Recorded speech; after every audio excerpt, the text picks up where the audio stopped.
So hey guys, I'll be giving a brief talk about ELK, how ELK can be used in security analytics. First, yeah.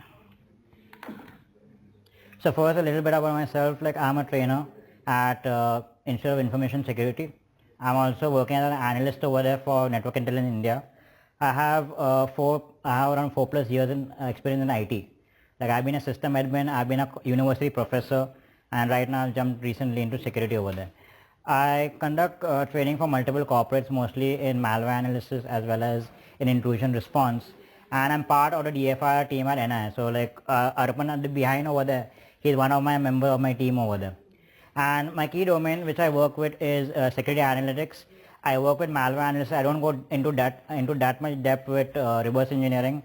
I also do a log analysis and intrusion response over there. So before I talk about what is ELK, first thing first, like people are commonly like confused that there's a thing called ELK, and their first thing is confused about what is big data. So the moment you say big data, people think that big data means data that is big, which is obviously it is not the case over there. So big data is, I can say it is like an architecture, I can say like a framework that first thing first that allows me to store large volumes of data. Now if you're a company, like if I'm doing processing right now, my single machine right now is restricted by the hard drive size. That is one thing. Second thing, it is restricted by the CPU size and the RAM size over there. Now what if my hard drive is like 250 GB, but I need to process maybe like 1 TB worth of data. Now in a normal type of, I can say in an older type of systems, that would not be possible. I would need to split up the data. I would maybe, let's say for example, if I'm having a table or an Excel file that is having maybe 200 GB worth of data, I would need to split it up, process one section first, process the second section over there. In big data type of scenario over there, I can split up this data among multiple machines. So what is big data actually going to be doing is it's going to be working upon a cluster type of format where I can have nodes. So I can have the nodes do not need to be a specific type of architecture. I can have multiple nodes of different architecture. I can have maybe one node that is one single machine that is running maybe Ubuntu 16, one machine that is running maybe Windows over there. And I can have these nodes dumped with my big data type of software over there. So when I'm looking at big data, when you say about Hadoop is not exactly big data, Hive is not big data, Pig and Yarn is not big data. They are exactly technologies that operate on top of big data over there. If you have heard, there's Cloudera and there's Mapper also over there. Those are technologies that are using big data over there. So when I'm using big data or when I'm using ELK, the first thing first to understand is it is not going to be an automated type of process.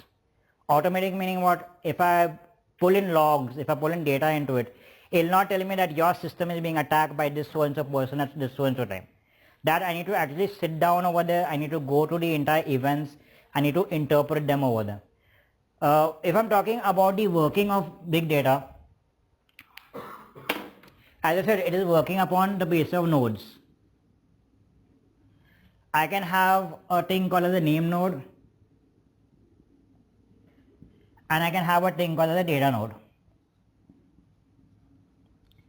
So let's say for example, if I'm working with maybe 200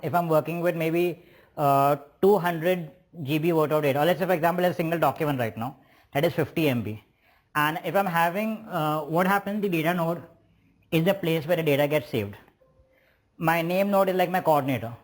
So let's say for example I'm having 5 data nodes. My name node will be interacting with these data nodes over there. Whenever the client sends a search query, that search query hits the name node. That name node will then see that okay, I'm connected to these 5 data nodes.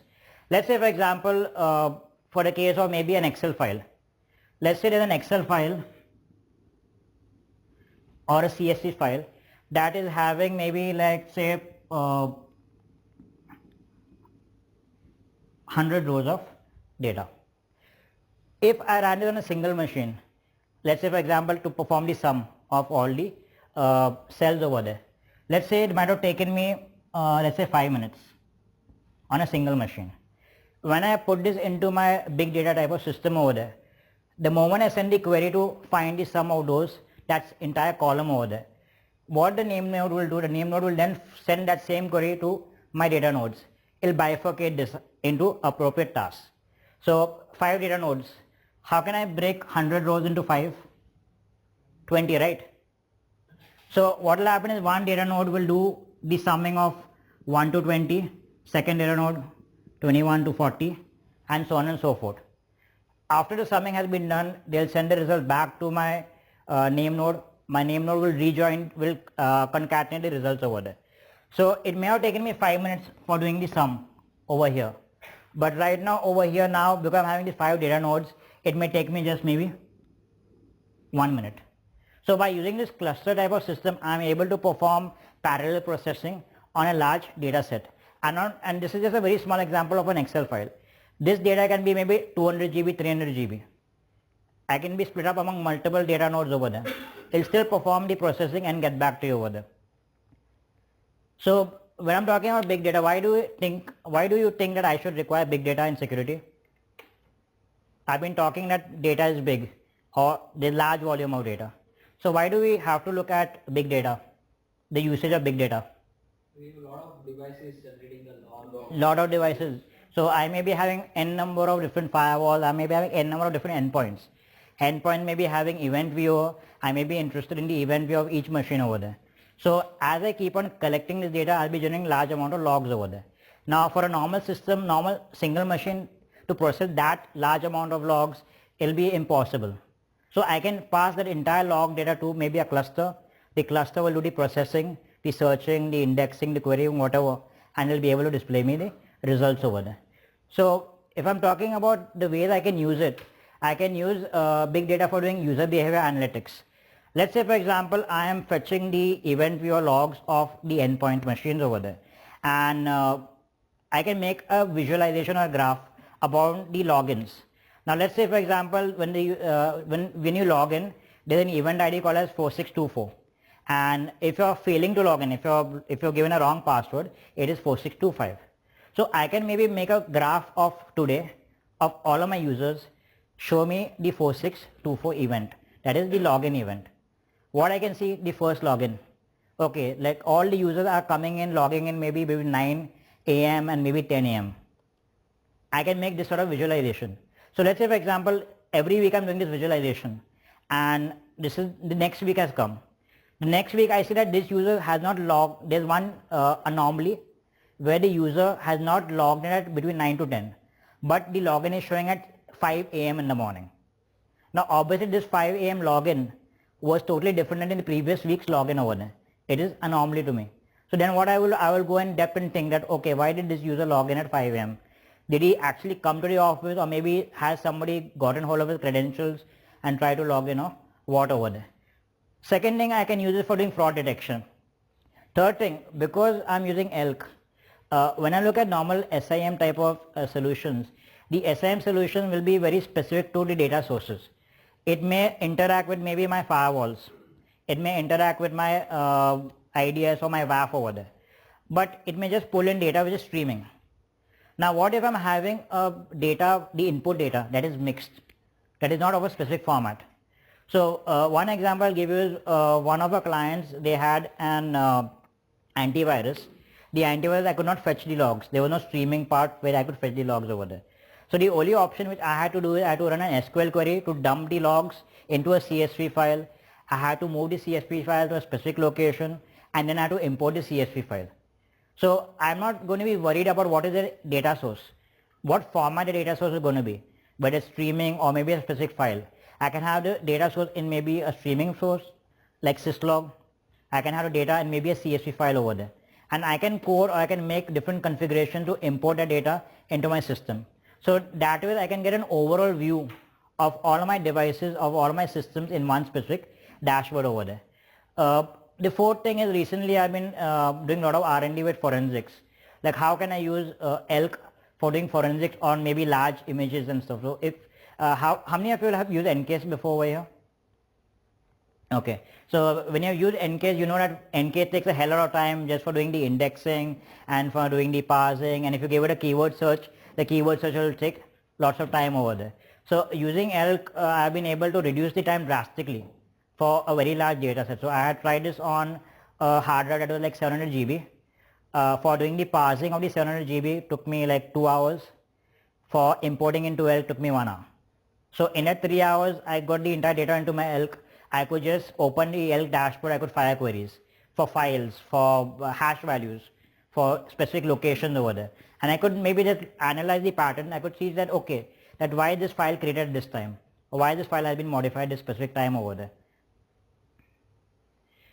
So as I said, when I'm looking at SIEM, I'm going to have tons of data everywhere. So SIEM will be having issue where I cannot ingest a lot of log type of sources. I may have mixed sources or mixed different sort of devices over there. When I'm talking about data storage on a single machine, the data storage is going to be high. If I'm using my ELK,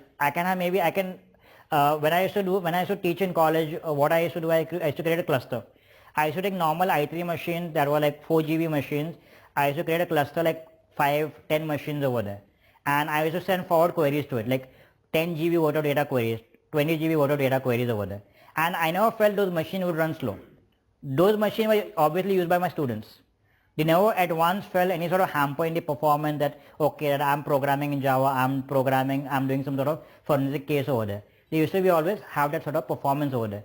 So you're bifurcating amongst large storage, you're not having a performance hit over there. If I'm using SIEM, I require to have large computational power over there. And third is licensing issues. If you know any SIEM solution, it costs a lot to implement it. I'm not saying that ELK can replace SIEM. I'm saying that ELK can be used as some sort of addition over there to your current SIEM over there. ELK, which is Elasticsearch, which is put up online, is totally free. You can actually go online, you can download it, you can install it. It works on Mac, it works on Linux, it works on Windows over there. So also when you look at as SIEM, when you're doing the monitoring of each endpoint become problematic. Over here, let's say for example, if I have identified one specific malicious file, maybe an exe file over there, I can run that query onto all of my data source over there, and it'll take me hardly maybe 5 to 10 seconds to show me whether that same file is existing on those n number of machines over there. So then I can maybe try to compare the timestamp that this file executed at this time. If all the machines are having the same execution time, then I can think maybe there's some sort of script or maybe there's some sort of scheduled task that is invoking this process on all the different systems over there. When I'm talking about SIEM also, SIEM is very static in nature. When I'm saying static means that I will create a rule, I will implement the rule, and then I'll check whether is the rule being if the rule is being broken or is it being not followed over there. Like if I may create a rule that to block, let's say for example, I may create a rule to block outgoing traffic on a specific port over there. But what if there's a malware that is actually creating some tunnel to maybe DNS and communicating outside over there? You may not block DNS, but that APT or that malware is actually using your DNS port to communicate outside, to exfiltrate your data outside over there. Your SIEM will not raise this. But if you actually sit down and you look at this in ELK, I use ELK for a thing called as active threat hunting. So active threat hunting is more of a proactive type of thing, that we go every day, we look at the entire logs, we analyze the log, we try to find patterns, we try to find anomalies over there. And depending upon those patterns and anomalies, we will act upon it. That okay, that this machine is pinging maybe a DoD website. Why is it pinging? I'll look at the behavior over there. If I'm totally sure that this behavior is bad, maybe by noticing like every hour, maybe for 2 days, then I can at least tell my malware guy to go and check that machine. That why is it communicating with a DoD thing? Also when you look at SIEM will raise too much alerts. ELK does not have an alert system. You have to go into it, you have to search through it. You can set up alerts in it using things like pre-alert and insta-alert. But it is still on a nascent stage, not that much implemented right now over in ELK. So as I said, SIEM function, it gives me alerts for standard type of IT things. It is using rule-based correlation, and it has very standard reporting type of queries over there. ELK functions, it allows me to do visualizations. I can create a bar graph. Let's say for example, if I'm having Apache data or Nginx data, and I want to check from which location the requests are coming from, I can actually create a geographic geo-IP type of map over there, where I can put all of the incoming IPs on the geo map, and I can see that okay, that this there's a lot of traffic coming from Russia, or a lot of traffic coming from maybe China or Korea over there. I can ingest large volumes of data. I can, as I said, we are using this for threat hunting, and I can create my own custom searches and my custom queries over there. When I actually started looking online for ELK, this is what I got. So like I was like, okay, this does not look like some sort of IT thing unless you give it some sort of Google Glass type of glasses to wear over there. So after much searching online, and I found the exact meaning of what is ELK. So ELK stands for Elasticsearch, Logstash and Kibana.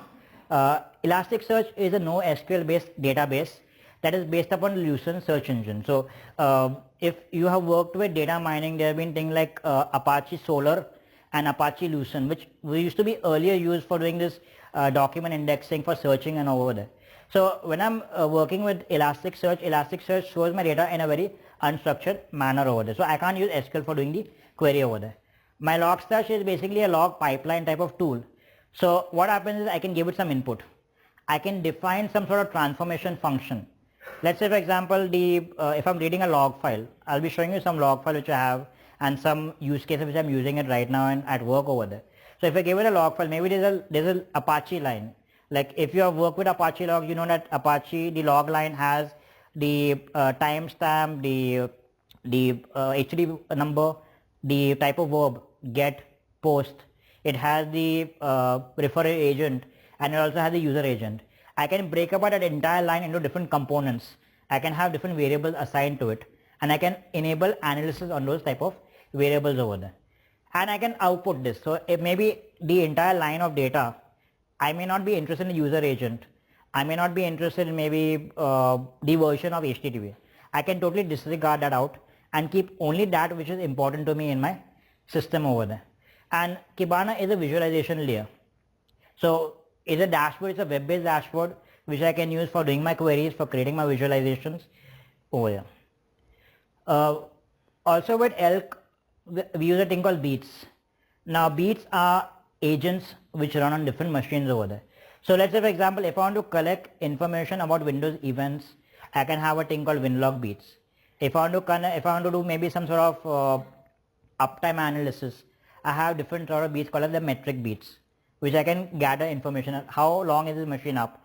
What is the CPU utilization? What is the RAM utilization over there? Elasticsearch, as I said, is used for my search. It is my database backend. So I'm having my data being dumped over there. I'm also using it for doing my queries or my searching over there. Is the beats available for Linux or any Unix server? Yeah, it's available. So WinLog, I will be coming to that thing, so I'll be just showing you the working of it. So this is a very basic architecture where I'm having these beats agents which are pushing their data towards the Logstash. So these beats push data in the form of JSON. So as you know, JSON is lightweight. If I'm talking about networks, I can even do the encryption by using SSL certificates. So whatever data being pushed, that will be encrypted to my Logstash. My Logstash, I can define different configuration files, what I want to do, what I want to modify. So we call it a mutation. So I want to mutate the entire input to something else. I can define it on my Logstash. Logstash will then pass it to my Elasticsearch for dumping, and then I can do the visualization using my Kibana over there. So the entire the Elasticsearch API is also free. So I can actually use curl. I can interact with the API using different curl type of commands over there. So Logstash, I'm having log collection. When I'm having the log collection, I can say that this is a centralized point. So I can have n number of beats sent to a specific Logstash instance over there. It is not necessary that I need to have only a single Logstash instance. I can have multiple Logstash instances, maybe one Logstash for one flow, one department, whatever.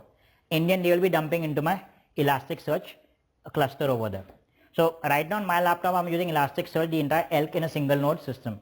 I'm not using in a multi-node type of system over there. And it does the parsing. It will also be dumping it into my Elasticsearch. So it is also doing the storage mechanism part over there. And as I said, I can have multiple input mechanisms.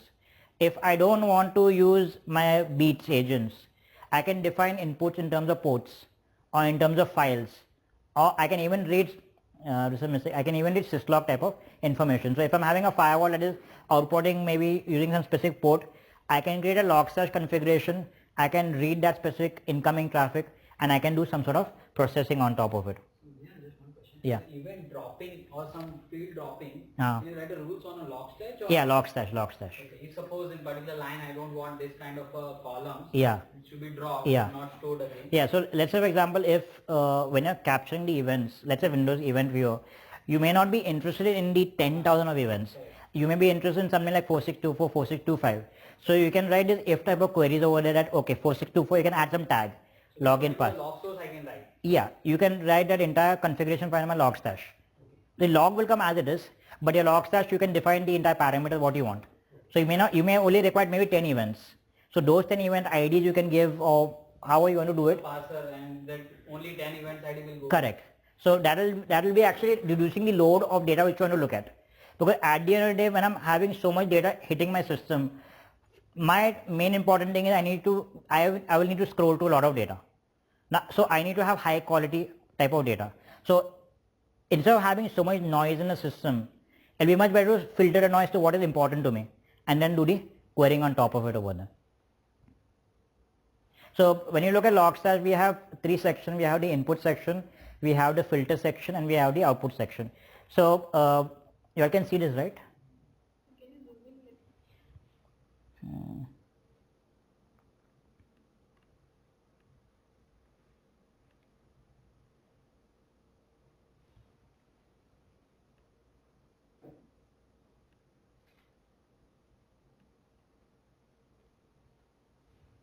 Is it visible?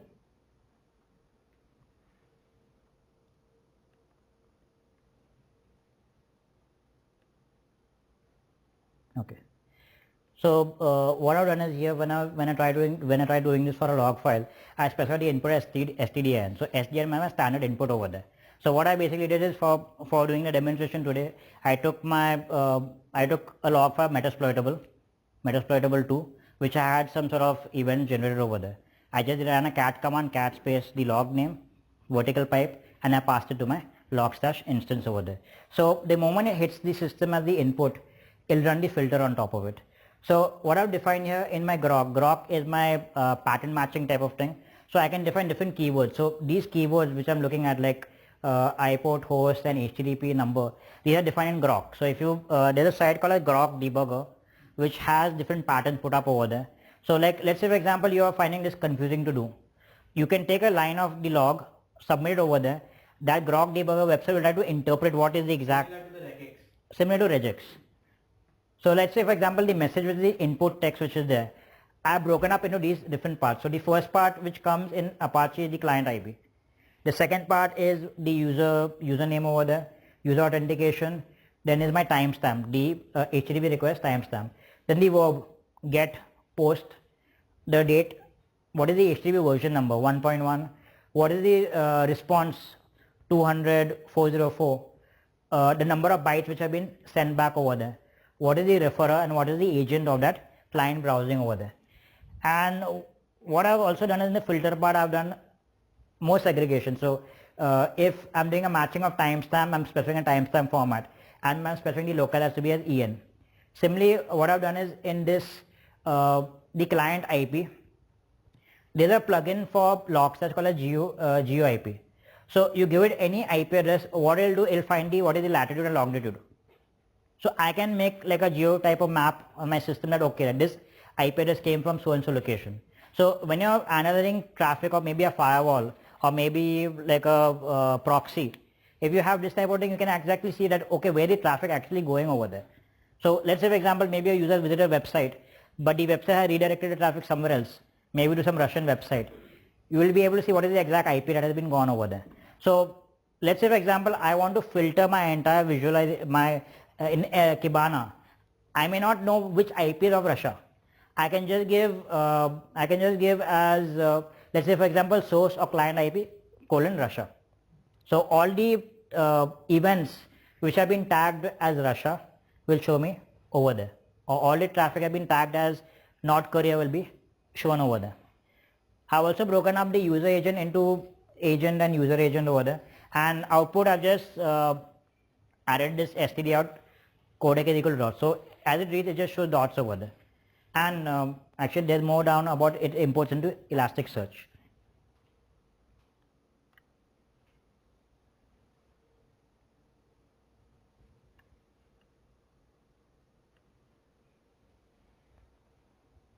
So this is a very basic type of example of how I can have data. So I can have maybe something like a rabbit type of system, data being pushed via syslog ng. So if we don't want to use a Logstash as the centralized point, there are different other software like nxlog, which I can collect all the data in one specific location. I can then push it into my system over there. So when I'm talking about beats, I mentioned that there are different agents which can perform different tasks over there. So we have 5 type of beats. We have the file beat, we have metric beat, packet beat, winlog beat, and my heartbeat over there. So file beat is basically a lightweight way where I can use to forward and centralize my log. So let's say, for example, you're having a Linux machine. You want to monitor your logs in your var/log folder. Maybe you want to monitor maybe for Apache or something else. You can define different log sources in the FileBeat installation on your system. FileBeat works for Linux, it works for Windows, it works for Mac over there. You only need to give it a file location. What the system will do when the system is communicating with the Elasticsearch, it has a pointer and it basically is doing a tail on a specific file. So as the file is being updated, the tail pointer moves over there, that data gets being pushed into my Elasticsearch. So if I'm monitoring upon Apache, my Apache logs, as users are coming to my website, browsing the website, the Apache log is obviously filled. Events will be generated and they'll be mapped over there. So I can pull those events in a real time and dump into my Elasticsearch over there. So this can be used for any sort of file. When you're using this for file, you need to define the Logstash configurations over there. So I did stdin over there. If I actually use FileBeat, I could actually give a port number like input port 5044. This would send data to 5044. It would read it and be dumped into my Elasticsearch system over there. Centralized log, will you also give the destination for the logs to go? Yeah. So let's say, for example, if I'm having the agents can be pointing to my Logstash instance over there. When I'm working with these things, I can have each component on a different node. I can have one node running only Elasticsearch, I can have one node running only Logstash, one node running Kibana over there. I can have that sort of bifurcation over there. So all the agent will be sending data to maybe Logstash or to maybe some other software like Kafka is there, Redis and nxlog also is there. So I can send data to those specific systems and those systems can even send to Elasticsearch. Sending to the Logstash. Yes. Yeah. This will work with syslog. So that is what I mentioned. Before that input, I can have syslog as the output over there. So any device that is outputting to syslog, forward to my Logstash IP address, Logstash will read it. Depending upon the configuration I given, it'll do the parsing and do the ingestion part over. Flow as well. Flows. This net flows. Yeah. Net flows will do for packet. I'll show you. So this is for example FileBeat. So this is not for FileBeat. This is for my metric beat over here. So metric beat, I can have different metrics like I can browse for maybe CPU usage per process is one thing. CPU usage over a specific time. I can talk about memory usage for per process over there. I can make these sort of visualizations. So for a person who's working with maybe large amounts of data and we need to give reports to the higher management over there, this sort of system makes our reporting much more easier because then this becomes much more easier to read by the higher management. It will not be a case that the management come back to you and I can't understand this. Give me in an Excel format or give me in some sort of pivot table or give me in some sort of bar graph. This is very lucid and very simple to understand. What will be the approximate footprint of this metric beat? Metric beats is hardly going to be in KBs. The installation, right? Yeah. It's hardly going to be in KBs. So if you're having like a, if you're talking about installing in Windows endpoints, the system endpoints. So what you could do is that for the first time installation, you could create a group policy where these get pushed as an installer application. They each has a configuration file, YAML configuration file. So you can configure the YAML file over there and they can connect directly to the system. So when we get called for intrusion response to clients and stuff, what we try to do is, if it's possible, if the client is accepting, and if I know that what servers are like problematic over there, I will dump this over there, I'll push the logs. So let's say if I'm working with maybe 10 servers, in an older system doing forensic on 10 servers will maybe take me 5 days. Here I can get the logs which are important to me. Because at the end of the day, for me, any person who has logs rules the world. So you have any sort of log, you can find any sort of information, how the person came in, how the person got out and stuff. So when I'm talking about packet beat, like as you were saying, so packet beat allows me to work with flow based. So I can capture net flow data also as well. So, so I can have this sort of information like response time, requests. I can see top number of methods, ping. Like this, for example, this is ping, and this is some echo type of thing over there. So as I said, WinLog beat is used for Windows. So I can make these sort of visualizations. So for example, top visualization is for users. Users is total number of logins, the number of unique computers that user logged in for. So let's say for example, if maybe one day I come and I see that this user Smith is showing maybe suppose unique computer 2, then I'll be worried, why is he logging from 2 different computers? It should be coming from one specific computer over there. So if it's a very big type of network that is spread across multiple regions, I can even make this sort of heat wave over there. That way the maximum number of logins. And if you see over here, this is a graph of failed login attempts. So if you see over here, failed login attempts 2 p.m., 5 p.m. At around 8 p.m. and 10 p.m. there's a huge spike of around 80 attempts. So maybe there's some sort of software doing a brute force. Like what if maybe a malware has been installed that is trying different possible combinations for that user. Maybe going to a dictionary. So maybe the user admin may try maybe 80 different things, maybe 50 different things. I may try to do the brute force over there. So by looking at this graph, I'm able to directly correlate. Okay, somebody has tried to do a brute force attack or somebody is trying to break into my system over there. If I had to do this, when I used to use log parser for doing the analytics over there, I used to get different type of events to extract the EVTX file and to run log parser on top of it, and then to create a table and visualization. That may take time. Here I'm having the information ready to me. So heartbeat I can do for pinging a system. So I can ping a system maybe by using ICMP, by using TCP. I can even use HTTP for pinging a specific machine over there to check is the machine up or machine is down. So these are 3 use cases which I use. Recently, just last night I got the Sysmon integration working. How many of you all know what Sysmon is? You are included in my team. Okay, so let's say for example is a malware has run on my machine right now. Now when a malware is running, like when I'm doing live forensics, I will use different tools like sysinternal tool. Sysinternal is a suite that has different tools like Process Explorer, which I can run Process Explorer, I can see what process is running. But what if the malware has run quickly and just disappeared? If I try to do a live forensics, I will not see what exactly has run over there. And I will not able to see, like maybe if the malware is running in some sort of interval, it's coming up, running for maybe 1 second, shutting down. So like as Avkash has explained before, if maybe the malware is trying to find information about DNS, it may try to do a ping. So it may maybe start a command prompt, or it may start a ping command, it may run, it may close. I will not be able to see it. Now when I'm looking at the older SIEM solutions, do you think command.exe, PowerShell.exe, ping.exe are valid applications? Obviously going to be whitelisted because we use those applications for diagnostics. But if I'm talking about a point of view of APTs and malware, the malware creator might have dumped this to maybe do a reconnaissance, maybe ping each and every machine to check is this machine up or down, maybe do an ARP scan of the entire network to move or to maybe move laterally over there. So for a normal SIEM would not raise me an error. It would not raise me an alert for cmd.exe. It would not raise me an alert for PowerShell.exe over there. But in this I can have that sort of alerting over there. So when a malware runs in a normal Windows system, it will not show me which process ran over there. So if I'm looking at malware execution,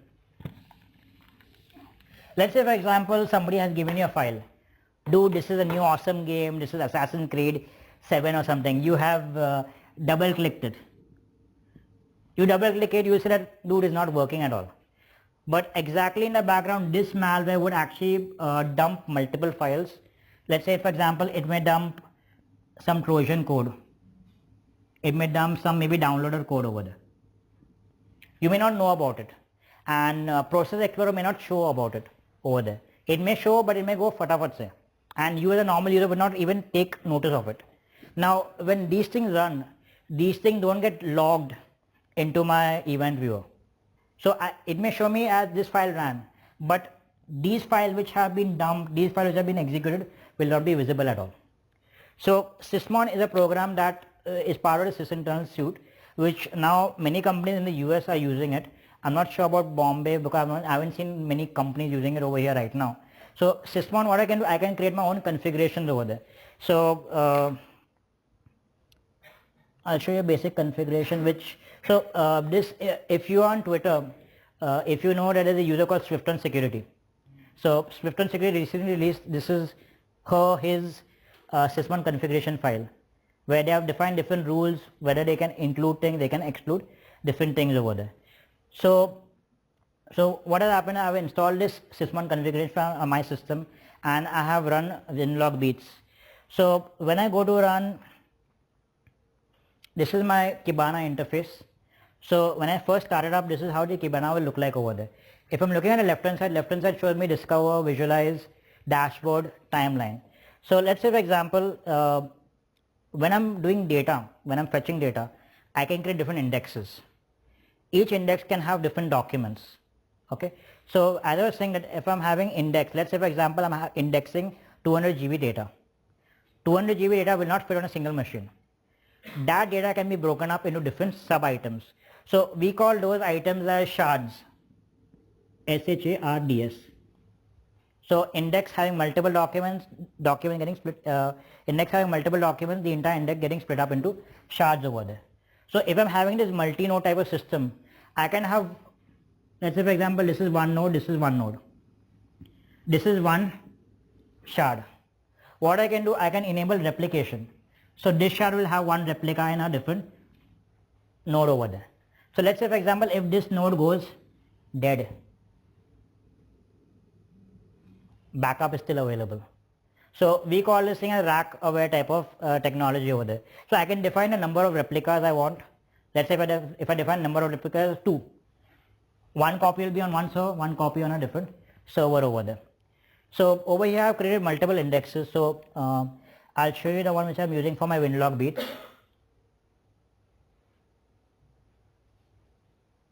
So when I start this interface, right, if I'm looking at top right hand side shows me the time.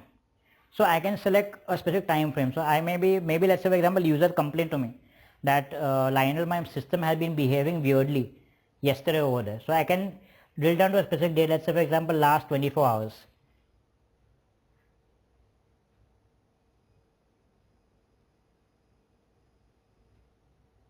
And when you're looking at large amount of data, you need to have a little faster system. So the current VM which I'm running is running on 4 GB RAM and I'm giving it 2 cores. If you run this on a very big environment, let's say for example many endpoints, and that is generating a lot of events, let's say for example maybe 4,000 events per minute, you need to have very fast CPU, very fast memory processing. So even to go into more in depth with it, we can do a lot of optimization, how the system behaves, performance level. In the backend, this is working on Java, by the way. So whatever system, you know that Java is very intensive. So any system that is running this will obviously be loaded with Java type of query. So let's say for example, this is for last 24 hours. Okay. And I have just dumped my machine data over here. I will just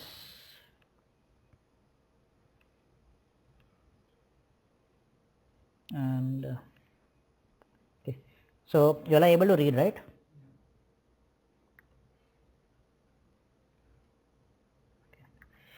So what I can do is, this is my graph that is showing me for events. So I can see that in the last 24 hours, there was a spike of events somewhere around 5:30 over there. So I can actually double click on that section and it will blow up that specific section over there.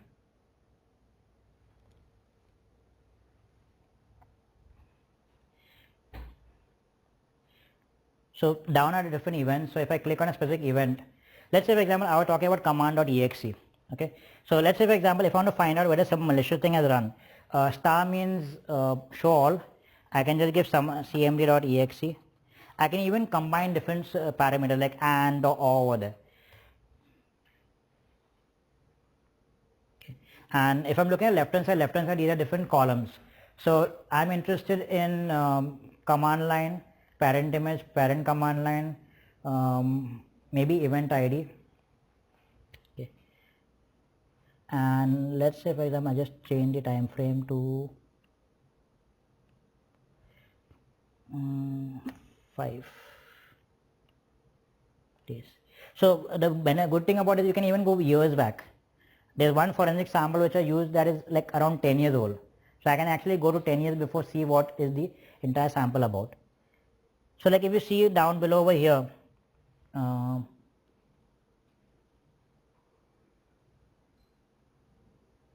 okay. So if you see over here, February 7, 2017, ping 8.8.8 was run. So I can see what is the invoking program. So the invoking program was command.exe. This program called /c ping.8.8.8.8 minus So t. you had this Sysmon agent running on that system. Yeah. And with that config file. Yeah, the config files. Reporting to the ELK. Yes. That's why you had this. Correct. Correct. So I can see that command.exe ran.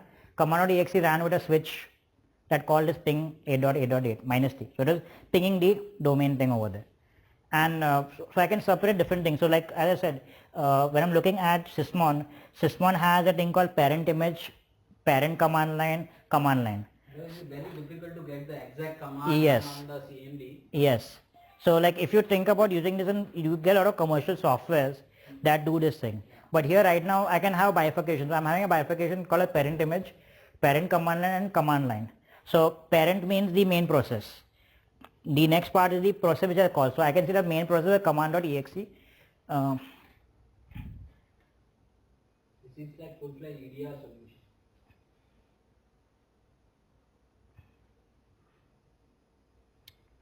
So as I said, like it is calling command.exe. Command.exe had a specific script that was called. So that was ping 8.8.8. So I could actually see this information right now over here. This information will not be available to me in a normal event viewer. I can even expand this more. So what happens is this also records hashes. So the moment a process runs, it will record the MD. I have configured to record MD5 hash over there. And what I've done is on my laptop, there's an awesome extension called a thread pinch. So thread pinch is basically OS int type of extension that is having a lot of different Intel sources over there. So if you see over here, host name is my laptop name.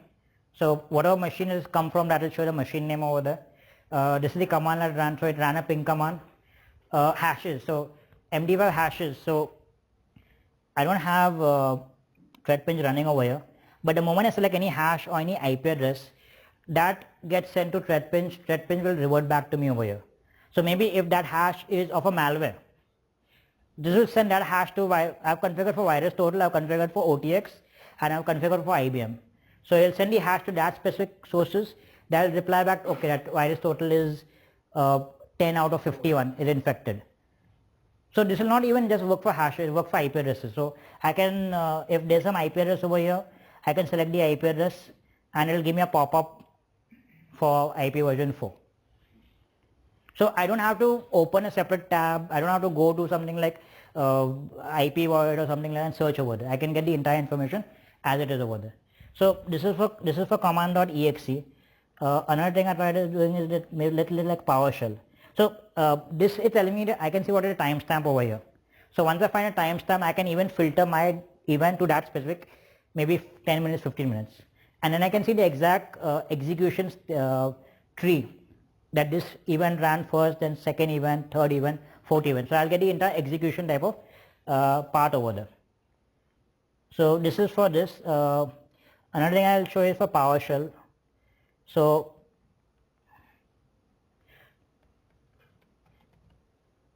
another thing to note is that when I'm doing the indexing, fields which are there, which I've defined the fields, they need to be analyzed. When I'm saying analyze means they need to be, do you know what is tokenization? Okay, so let's say for example right now is that I'm having, let's say for example I'm having a string C program ABC /cat chrome.exe. Okay, so when I ingest this as a string into my system without the analyze tick mark over there, this will take it as one big string. So if I give it a query, let's say for example ABC, it will not show me this file.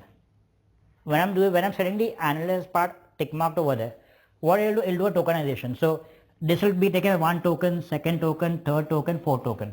So if I search for ABC, it'll search for this specific token and show me this part of the result over there.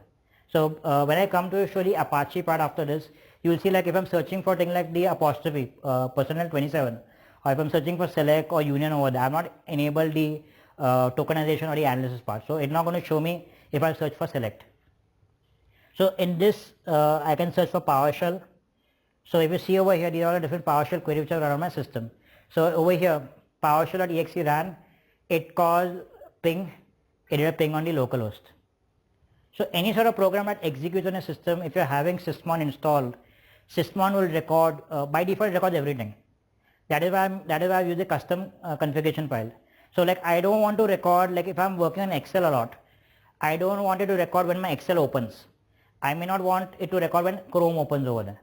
But let's say for example if Chrome opens some other application. So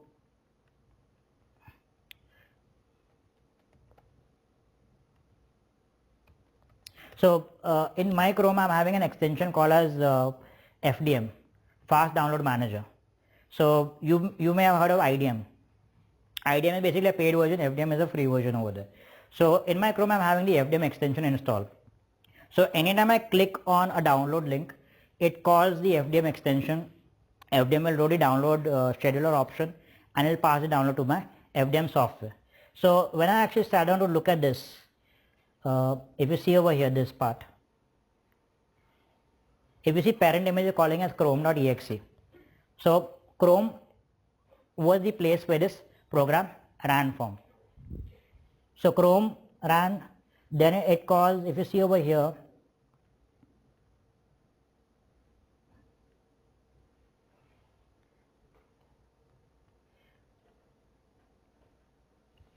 if you see over here, this is a code where Chrome is calling my extension, Chrome extension, and that Chrome extension having some sort of name over there.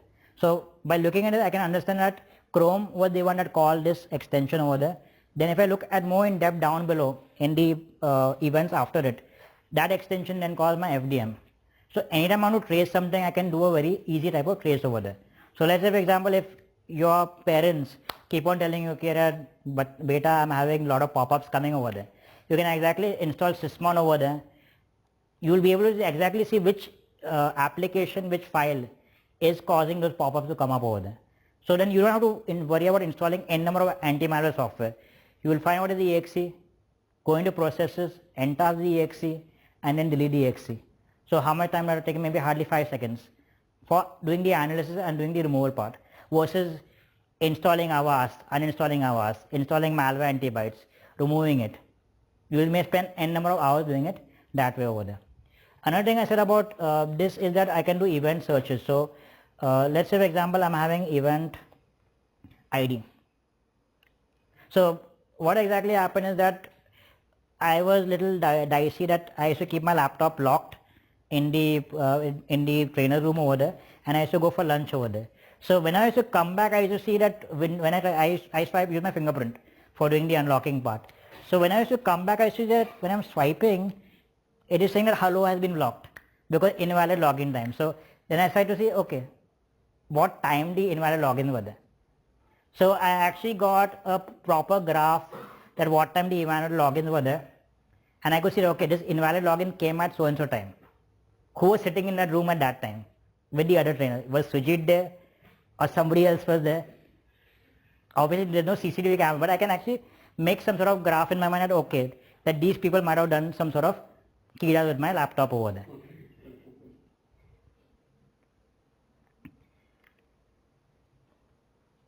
So as I was saying that this is very good for visualization. So I have searches done. So I can search for something, I can create a search, and I can save the search over there. So I have a search for login failures. So these are the login failures for the past 5 days. So I can see what is the IP address. So if this was a DC, I would have the machine's IP address, the machine trying to log in over there. So I can see that, okay, that this machine IP address is not exactly of that user. This is a totally different IP address than what normally that user sits upon. Then I can go and investigate that specific machine over there. So there was one case that happened, let us say itself, that I had seen a lot of these login type of, we had seen a lot of these brute force attempts from a specific machine IP address over there.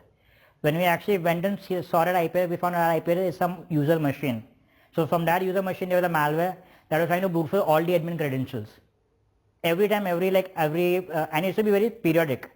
It used to brute force at 12 noon, 80 times, 3 hours wait, then 3 p.m., again 80 times, then wait 3 hours, and again it used to brute force over there. So by looking at the IP address, I could find what machine was the one that did the login attempt over there. So coming back to the next thing, this is about how I use event viewer. How you can use event viewer from, as I said, this ELK is not just going to be security analytics. It's used for forensics as well. So recently I've been using this a lot for a lot of the forensic cases which NI has been dealing with over there. Second thing I said about is terms of files, my file beat. So I have this Apache thing prepared, and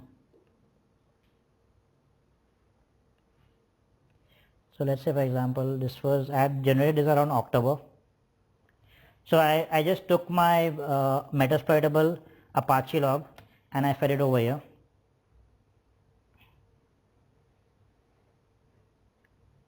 So October 10 to 2016 there were around 3,800 events. So I can double click on that. I can even go down more in depth. So I can see that this is somewhere around 5 p.m. I can go more in depth with it, and let's say for example I was telling you that I can have different columns. So let's say for example I'm interested in the client IP. So I'll add the client IP column over there. I'm interested in the user agent name, maybe the OS, and response, I want the referrer,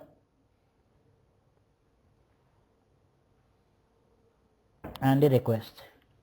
So I'll just knock off this off. Okay. So let's say for example if I'm seeing down here, you can see it, right? Or should I zoom in more? Visible? Okay. So if you see over here, there was a GET request that came. It was successful. And if you see the query, percentile 27, percentile 20, union. So basically somebody has been doing an SQL injection attack over there. So I can search for things. As I said, I have not done the analyze, I have not enabled analysis for the request field. So it will not break up the request field into different tokens over there. So if I search for select right now on my system, it will not show me for select. So if I search for percentile 27, because it is at the start, it will show me the starting part of it. So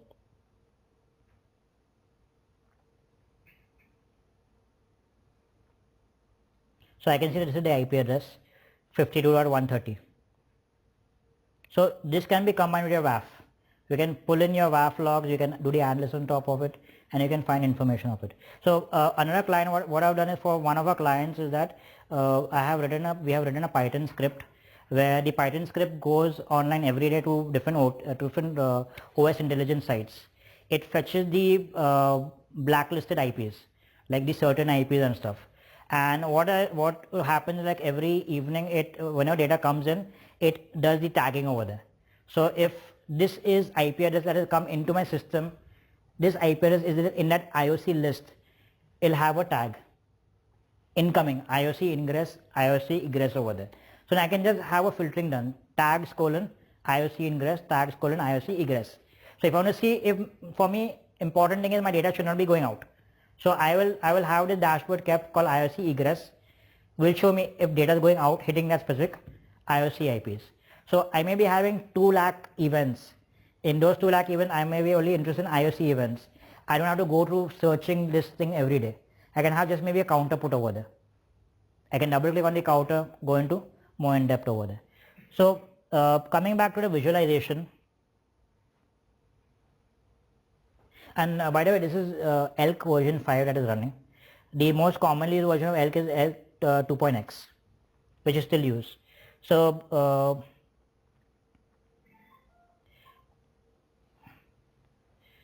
Splunk is also very similar to this. yeah, but problem with Splunk is Splunk costs a lot, and Splunk I think they charge you on the basis of data. So the free version is some EPS they are giving. Yeah, but let's say if you're working with like logs of multiple sources, you're going to be running a lot of GBs. Yeah. And Splunk has that GB type of pricing which they've given over there. So let's say for example is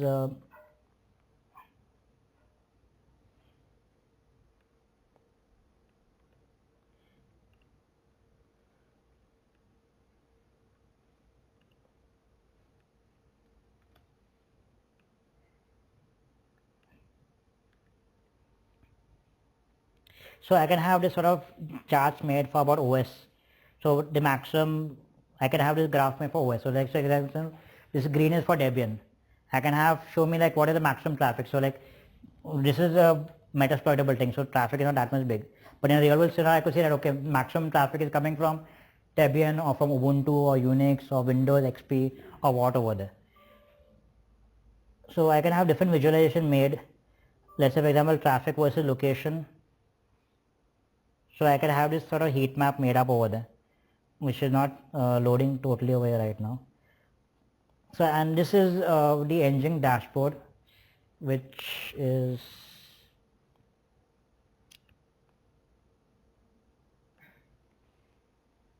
so if you want to see about non 200 responses, 404. Let's say for example somebody trying to do a somebody running a DR buster. He's trying to enumerate the different directories over there. He may be doing a hit and miss type of method over there. So I may not be interested in 200 responses. I may be interested in other type of responses over there. So I can do a drill down part for that as well over here.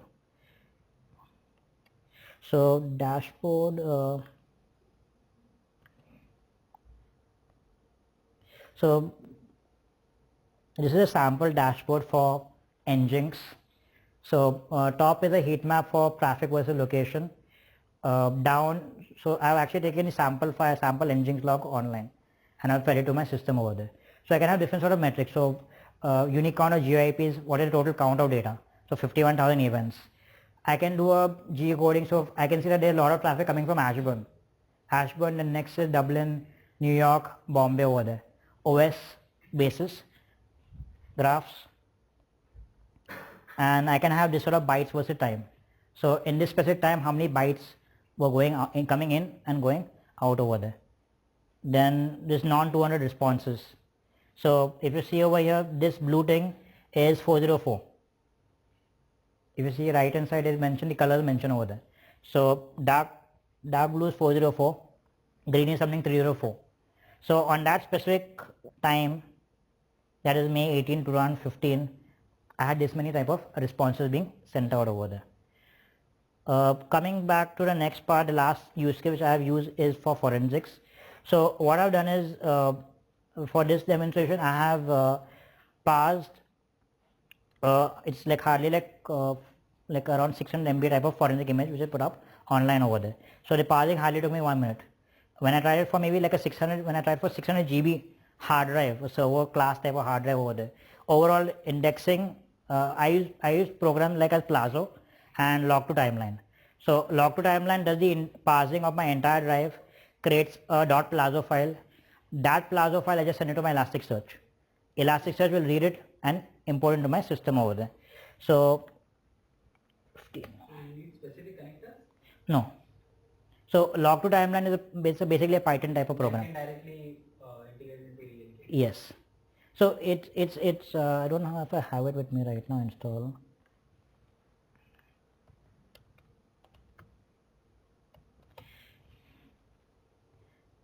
So what I normally do is I will mount that forensic image as a read-only drive. I will give that part to log to timeline and I'll specify what is my output file. That my output file be like a Plazo file. That Plazo file I'll give it to ELK over here. So ELK can read that. ELK will read it. So like depending upon the imaging software you use, if during the imaging time if you have tick mark to do MD5 hashing, SHA-256 hash and whatever setting you have done over there. Accordingly, I'll get that as the output over here. So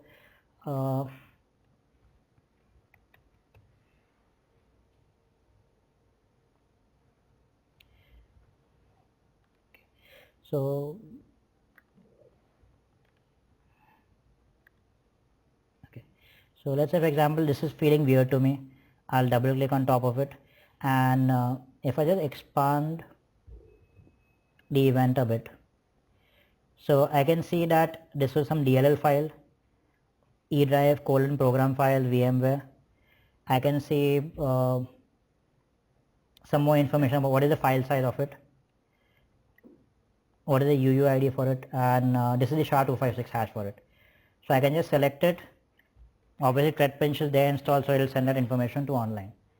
So I don't know if that file is, if it's in this image or not. So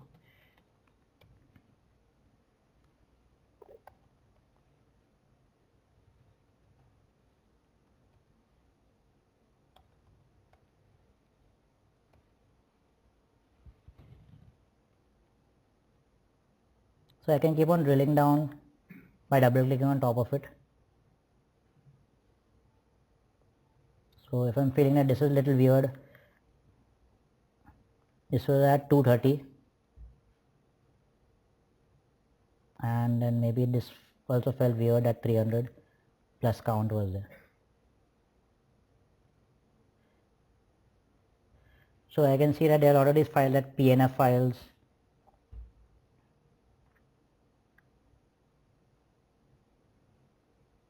So a lot of INF files have been modified, have been created over here.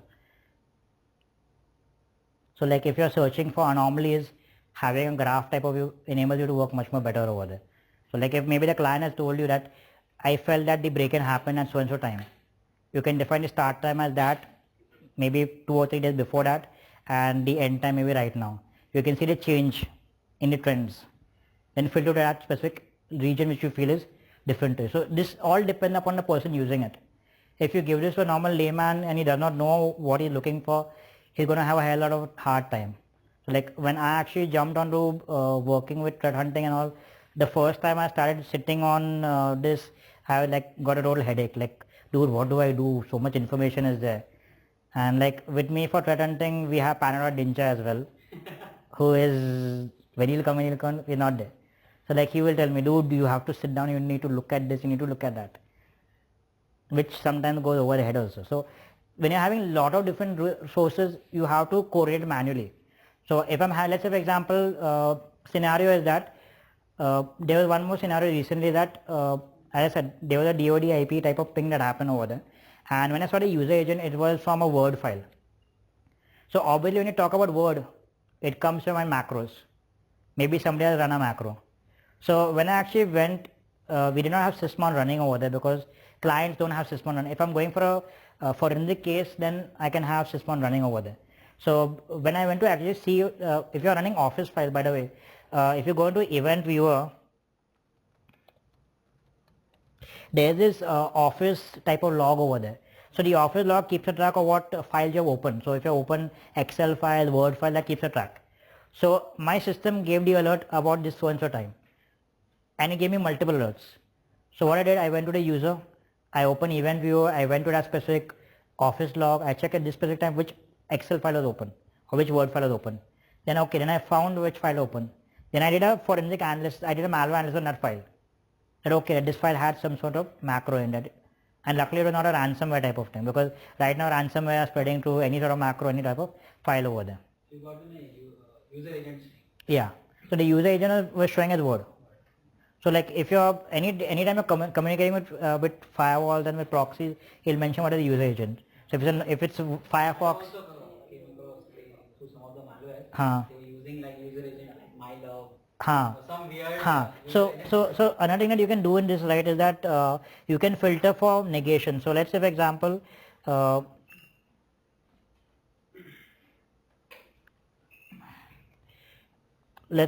I don't want command.exe, I want other things else. So I can give, I have to change the date again. I can give minus sign, minus means not. So it'll totally complement it. So I can do a lot of clubbing over here. So I can maybe do minus open bracket. I don't want command.exe, I don't want PowerShell.exe. Minus all You can minus all. and then you will get some suspicious one. So what I normally look, if I'm looking at user agents, I will look at request where there's no user agent. That is one thing. So if there's no user agent, that becomes a lot of thing that hits with me.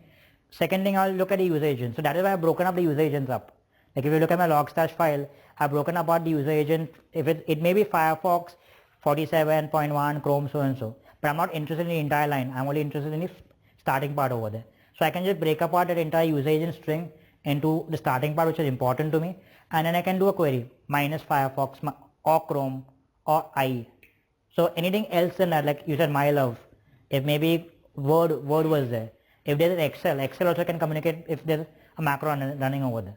So I can do a proper threat hunting point of view over there. So that is how. Another thing is, if I go to use the developer tools. So as I said, this is how the queries run. I'm running it from the web browser, but if I'm running from curl minus xget, the entire URL slash.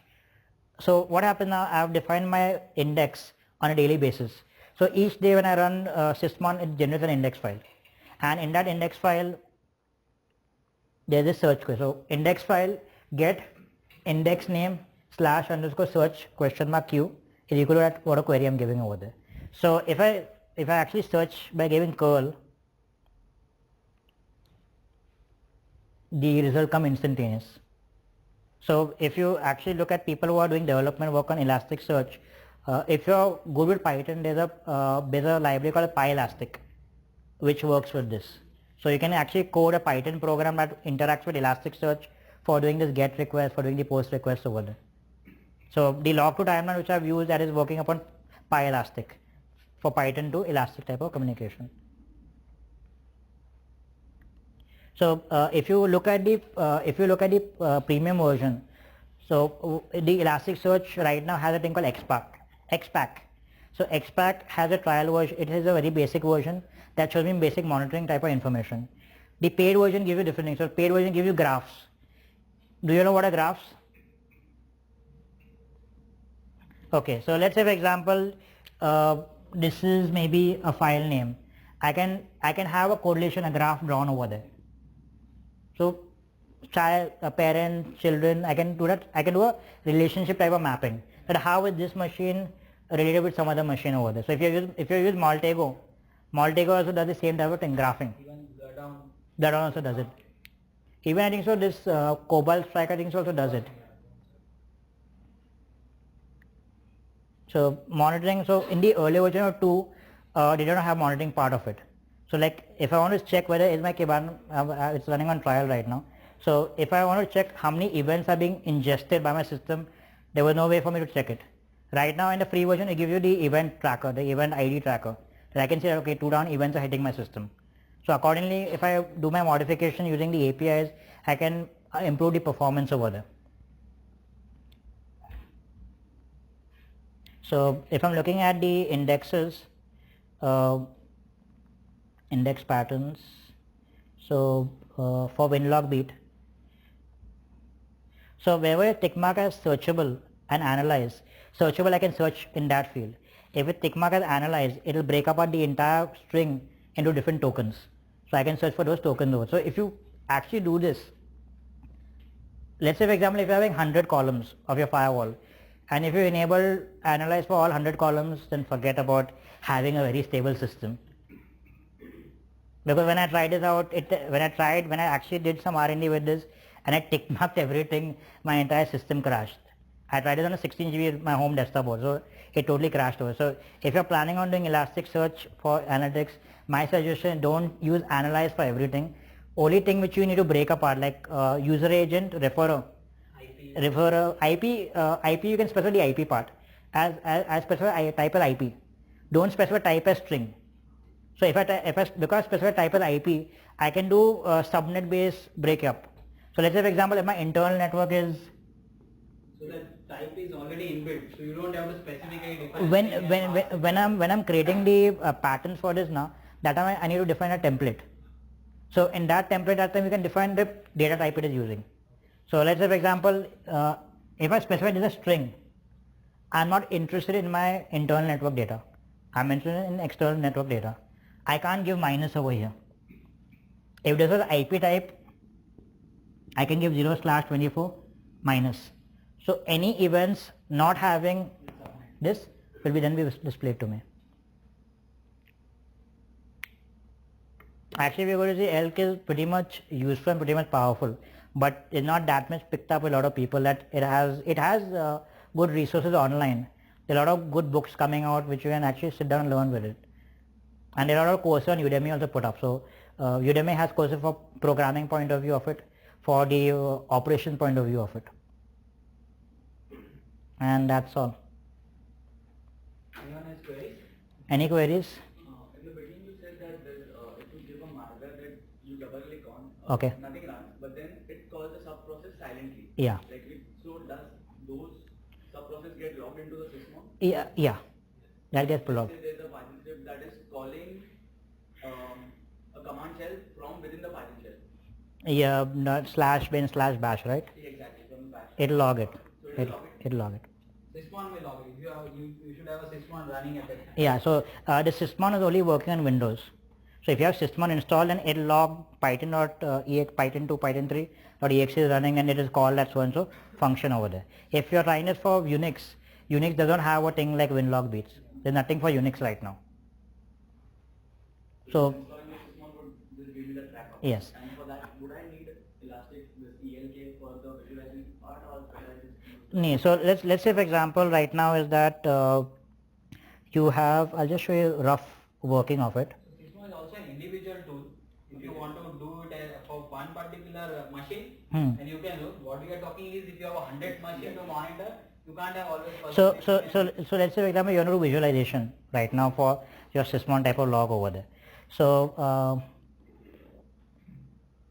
okay, so this is one query I can run, that is I'm using a program called as log parser. This is not running on a Sysmon type of log file. This is running on my security.evtext file over there. So what this will do, that it will run the entire query on my event on, let's say for example log parser is the Microsoft based tool where I can run different SQL type queries on my different files also. So I can have an evtext file, I can run it on my inbuilt system order. So there are different columns in that file, like time generated.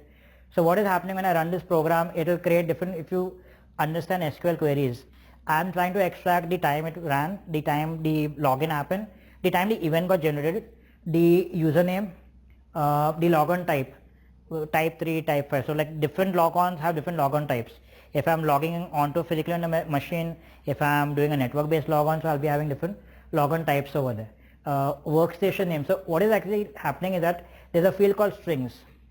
That string is having a large, it's a large string basically. So by using the token part, I'm basically doing a substring, extracting information and showing me in a different column over there. So I can then define this what I want to display. If I want to display an Excel file, CSV file, so then I can go into the Excel file, select the columns, select the timestamp, do my filtering, do my formatting over there. So if you don't want to use ELK, you can do it this way. But what happens that this will require the file to be created every time. So ELK is, I feel ELK would be overkill. yeah, for a single machine ELK will be overkill. That is obviously the case over there. This is for a large. This is for a large environment. So like, Well, I have seen some of the tools where you have, I think there was one image which was built on ELK okay. for doing a red line analysis.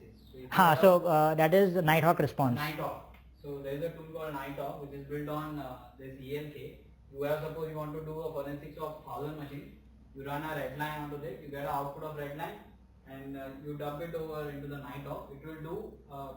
It'll ingest it. It will show you this process. Out of this 1000 machines, this process is running in this 100 machine. This registry is present in this 10 machine. So that is basically making my task of doing memory forensics much more easier. So if I do a normal memory forensic on a normal machine, I'd come to the machine, I would maybe run something like dump it, or maybe red line over there. I would dump the entire memory. I would take the memory dump, I would maybe run volatility on top of it, and after running validator on top of it, I would maybe do manual processing. That okay, this exe looks weird. I would dump the entire memory out over there. This is okay for a single machine. But what if you have to do a forensic on 800 servers or 2000 servers over there? It is not possible for you to go to each machine. And if you tell the client that I need to take 1 week for doing 10 machines, he like, get out from here. I don't want you. Because if you see the big organization, they have 5,000 servers. Enterprise level. And the thing is, forensics of 5,000 servers in just 1 week or 1 day. and the thing is, like, if you do forensic or maybe 10 machines right now, who's to say next week, if you do 10 machines, let's say for example, I'm doing 20 machines. 5 machines, it take me 1 week to do the forensics. By the time I reach the next week, those previous 5 machines may get infected over there. So there's no way I can go back on those machines and again do it, then see again RGB or something else has been infected. So I'll be wasting a lot of my time going back and forth with this. So using these tools like Nighthawk response is based upon ELK itself. I just need to create a manual redline collector, deploy the collector on a machine, run it. I can deploy it using GPOs, group policy objects. I can run it, and I can define a centralized point where it should be dumped over there. So then I can then select that folder in Nighthawk response and ingest. So 800 machines to run that manual response may take maybe 10 minutes per machine. If I'm running simultaneously all the machines at a time when nobody is there, 1 a.m., 2 a.m., I can have all the 800 machine data collected and ingested. And the output of the redline collector for Nighthawk response is hardly like, it does not image the RAM, it just collects artifacts. So the output of that is like hardly like 1 MB or so. So 1 MB times 800 machines, 1 town machine, 2 town machines, you're not going to be wasting that sort of data. Versus doing memory forensic, doing the memory dump. What if I'm having 200 servers that is like 32 GB RAM? 32 GB times, you'd have to put a requisition that we require more data storage space. I think it's a smarter way of finding out just what you are interested in. Correct. So there's always 2 ways of doing things, or I say 3 ways. One is maybe doing the R&D way, second thing is doing the absolutely stupid way, and third thing is doing a smart way. So these type of things you learn when you actually sit down to R&D upon it. And these are all new type of tech. So it's still there. You can, and it's free. If I wanted to do maybe R&D with Splunk, there's no way I could go and download Splunk and use it over there. Yeah, and I think threat hunting is one of the new domains which is coming up in information security. And who's interested, I think they should know this ELK technology. And this is new terminology now. Every corporate is talking about for threat hunting. After they are talking advanced version of SOC. So SOC it has become a normal process-oriented mode now. They are talking about developing the threat hunting teams and platforms.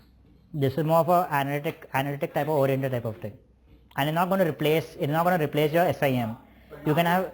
Now that we are detecting and now that we have so much data, So as I said, I gave you a basic example of command.exe in PowerShell. It may be whitelisted, but from a malware point of view, it may be doing some sort of bad stuff. SSH, command.exe running SSH. There's an event because I'm connected to my server using SSH right now over here. So there was one event that actually logged that commander opened it, inside commander SSH ran. It did not log the password which I put, but it exactly logged the query. SSH space, username @ IP address over there. So if configured properly, it could replace Splunk totally. Yes, 100%. So Splunk is also similar to this only the backend. Using similar, you will see the console parsing and everything. You will see it is very And on top of this, you can actually like program machine learning.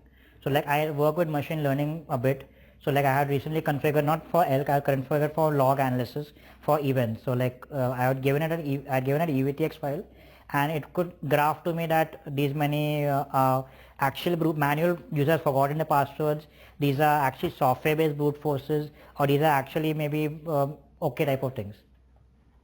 So if you have like data science is also very upcoming type of thing. So if you have people who know data science very well, you can actually write programs to do this. Obviously data science, machine learning, you need to have AI type of centric to understand what type of learning I'm dumping. Supervised, unsupervised, what type of thing. And then the coding part also comes over there. So I personally felt coding machine learning for this is a headache, so I have totally stayed away from it. But if you have the knowledge for doing thing, you can actually write a plugin for machine learning.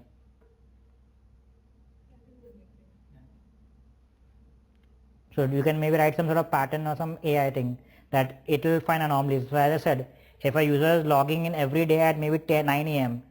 and one day he's logged in at maybe 3 a.m. or maybe 4 a.m. I can write some AI type of code that will understand that anomaly, raise an alert to me. Even the smart hardware, if they have 10 GB of data to exploit, what they do is every day they are sending 5 images of chunk out, so that pattern can be easily found out using this kind of a machine learning. So these are a little more of a research oriented type of thing. So like in our company we have the research team where we actually go into in depth with all of these type of solutions over there. So basically how to make corporate life much more easier. So when you look at Sysmon is actually called a DevOps, where we are integrating it to make the operation and the developer type of life easier over there. Unfortunately, it's not picked up that much in India. I don't know if big companies are using it. They may be using, but may not be properly fine-tuned over there.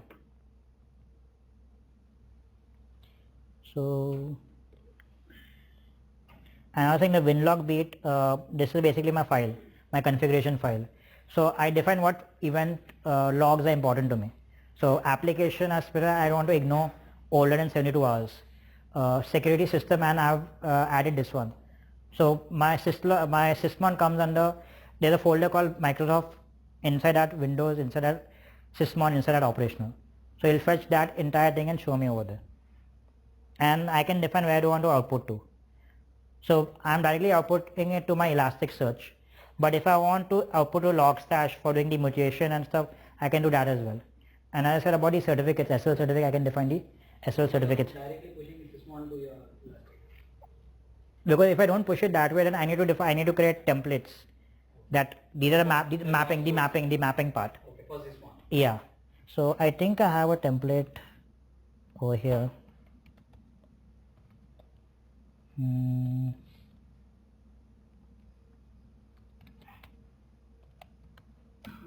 So this is the template for Apache. So as I say, it's JSON based. So I've given a template name, what is the refresh interval, so every 5 seconds. By default it will refresh that report view over there. So a message, the message part, it is taking a string. Then I've defined the fields over there. What is the mapping? Let's say for example, GeoIP. The GeoIP field is a type of GeoPoint, IP is type of IP. So whenever the IP address comes, it'll likely, I can do these sort of searches over there. Country name, it will show me the country name. So Russia, India, the 2-character country name. So like the thing which is important to me, I can just dump it over there. And I have, this is the output file which will crash the system. So when I ran the log to timeline on my image, this is the file that gets created. So this just needs to be pushed. Just need to be pushed into Elasticsearch. So hang ho gaya, theek hai.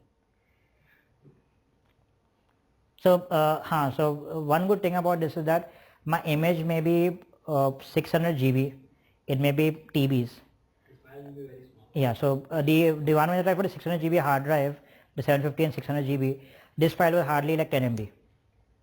So going from that amount of data to this small amount of data and allowing me to do my analytics on top of it, it is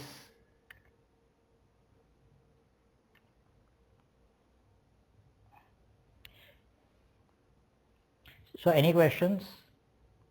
Malware point of view, process point of view, logging point of view.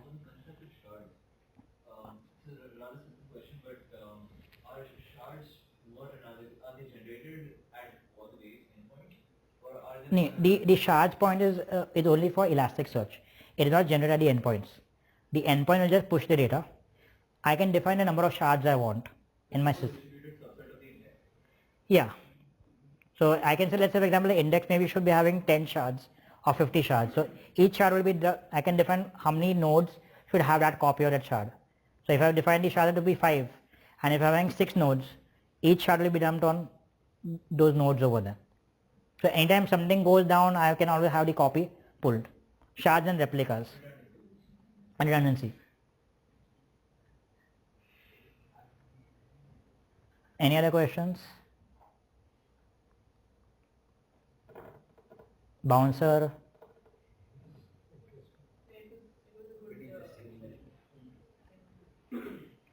So you can give any sort of file, like you can even give CSV files, and you can actually use this not just for security stuff, for any sort of stuff.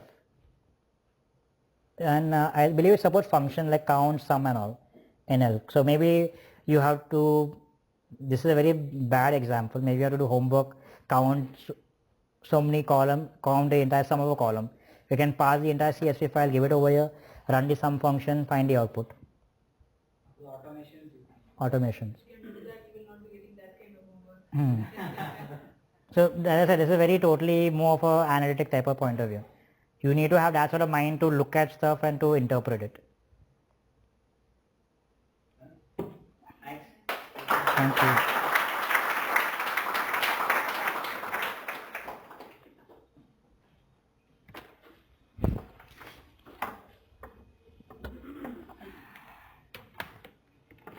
So that's all for the day. We are almost going over a time. So we decided we will end over here and we will plan the session somewhere. Yeah.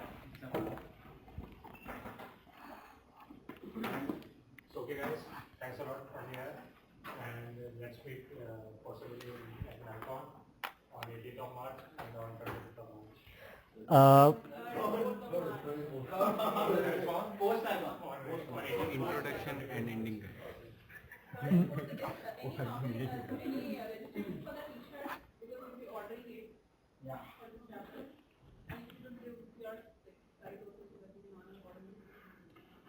By the way, I have done a live recording of the entire session of mine, so I'll be trying to put it on YouTube. You can pass on the link. Yeah, I'll put it on the link.